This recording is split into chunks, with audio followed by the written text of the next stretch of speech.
Goal અત્યારે વાગ્યા છે 8 અને હું કરું છું નાસ્તો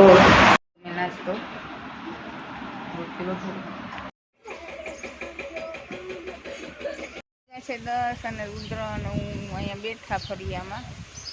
ઓલા બધા ગયા સગાઈમાં.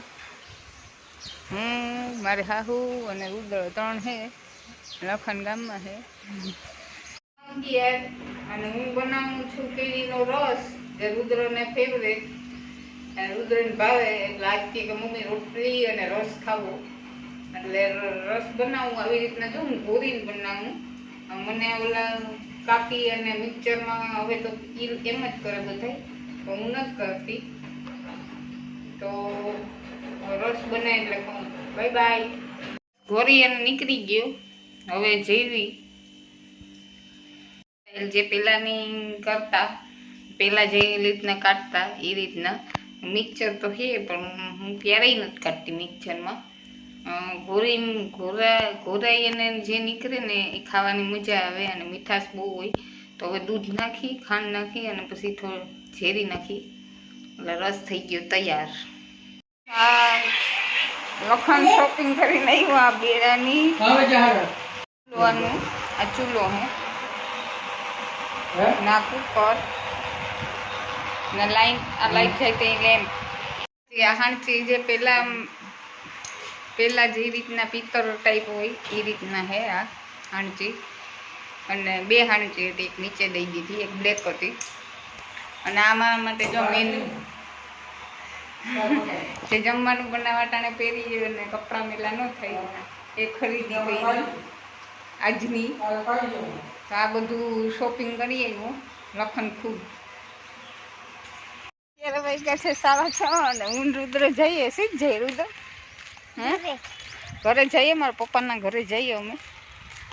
અને ત્યાંથી મારી સિસ્ટર હોય એટલે આ રુદ્રને ફેરવે. ત્યાં જ રવિવાર હતી, ફરવા માટે થઈને જઈએ અત્યારે. કાં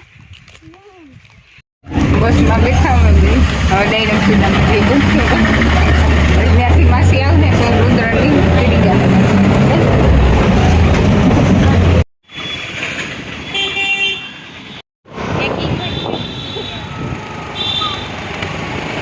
છે 8 અને અમે પૂગા ચોપાટી. બહુ ઘણો ટાઈમ થયો પછી આવ્યા હું ને રુદ્ર બે. આગળ વયો જાય ને પબ્લિક. આ ઉનાળો હોય એટલે ડેઈલી હોય જ, એવું નથી. સન્ડે પાછું વેકેશન છે.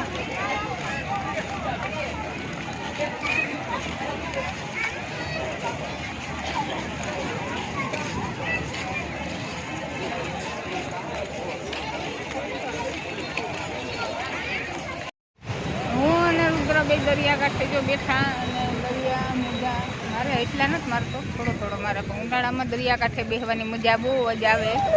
અને રુદ્ર તો ઘણો ટાઈમ થયો પછી આવ્યો નહીં ચોપાટી. અને આ સ્પેશિયલી અમે રુદ્ર માટે રુદ્રને આવું હતું ચોપાટી. અહીંયા આખો જ આવે.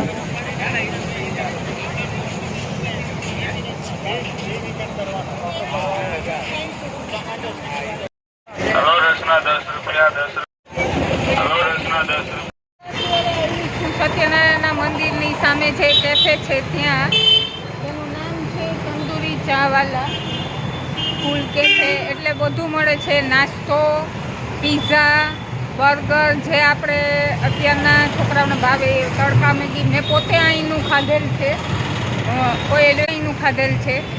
તો મને બધું સ્વાદિષ્ટ છે. તો મેં તો અહીંનો સ્વાદ માણી લીધો. તો તમે પણ આવો અને અહીંનો સ્વાદ માણો. કે એનું એડ્રેસ છે આ સત્યનારાયણનું જે મંદિર છે એની સામોસામ જે એપાર્ટમેન્ટ છે તેની નીચે જ છે આ કેફે. તો જો આ બધું મળે છે. આ પીઝાની એટલી વેરાયટી છે, આ સેન્ડવિચની, આ બર્ગર એન્ડ મેગીની, એના ચા એન્ડ કોફી. અને સવારનો નાસ્તો પણ મળે છે, થેપલા, બટેટા પૌવા, મસ્કા બન, બ્રેડ બટર. અને આનો ટાઈમ છે. અને અહીંયા બધો નાસ્તો બહુ મસ્ત અને સ્વાદિષ્ટ હોય છે. જો અત્યારે અહીંયા ખાવી મેગી, એટલે મેગી બને છે કેફેમાં. અને એમાં હું ખાઈ પૌવા બટેટા.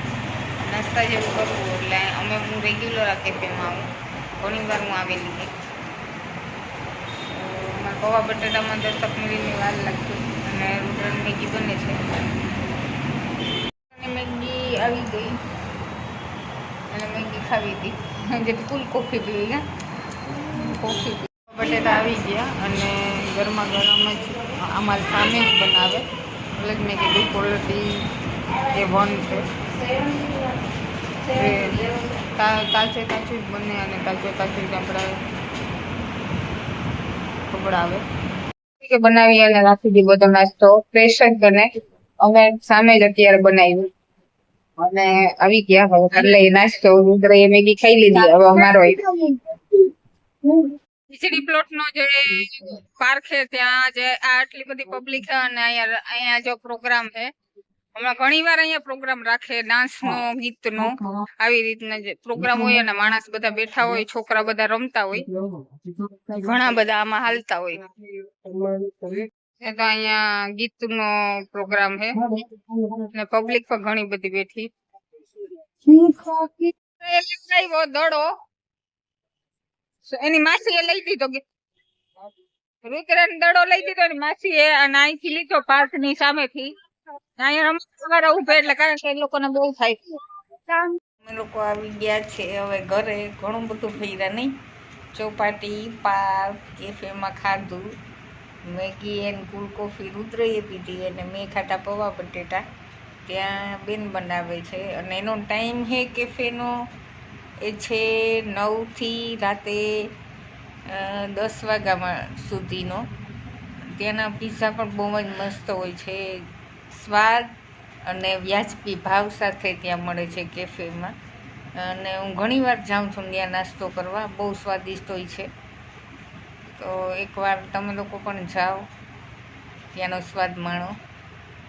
પોરબંદરમાં જે સત્યનારાયણ મંદિર છે એની સામે જ છે એ કેફે. જે એપાર્ટમેન્ટો છે પોરબંદરમાં સત્યનારાયણ મંદિરની સામે, તેની નીચે જ છે આ કેફે. રુદ્ર કેવું લઈ ગયું તું ત્યાંનું ખાવાનું?